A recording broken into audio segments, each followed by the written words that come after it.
বর্তমানে হলিউড বলিউডের পাশাপাশি পাকিস্তানি ড্রামা এবং অভিনয় শিল্পীদের জনপ্রিয়তাও ব্যাপক। তার মধ্যে বহু পরিচিত মুখ দানিশ তৈমুর।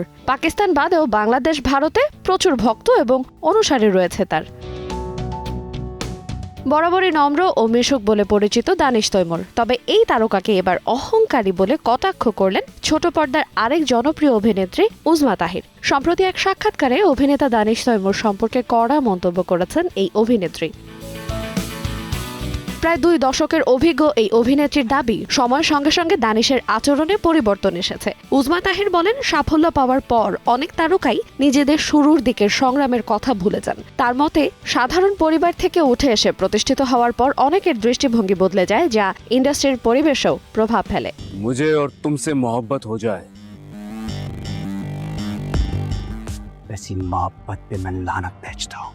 নাট্যাঙ্গনে বহুদিন ধরেই সিনিয়র জুনিয়র বিভাজনের একটি সংস্কৃতি চালু রয়েছে বলে উল্লেখ করে এই অভিনেত্রী। তবে সমালোচনার পাশাপাশি দানিশ তৈমুরের অভিনয় দক্ষতার প্রশংসাও করেছেন উজমা। দানিশ একজন ভালো অভিনেতা, তবে সহকর্মীদের সঙ্গে আরও নম্র ও শ্রদ্ধাশীল আচরণ করা উচিত বলে মন্তব্য উজমার। এদিকে সম্প্রচারিত দানিশ এবং হিবার যুগলবন্দিতে হামরাহি ড্রামা ভক্ত এবং অনুসারীদের মধ্যে ব্যাপক সাড়া ফেলেছে। কিন্তু এর মধ্যে উজমার এই বিস্ফোরক মন্তব্য ঘিরে ইতোমধ্যে সামাজিক যোগাযোগ মাধ্যমে শুরু হয়েছে আলোচনা সমালোচনার ঝড়। এখন দেখার বিষয় হলো, উজমা তাহিরের এই বক্তব্যের জবাবে দানিশ তৈমুর কোনো প্রতিক্রিয়া জানান কিনা। আইরিন আয়াত, সময় সংবাদ।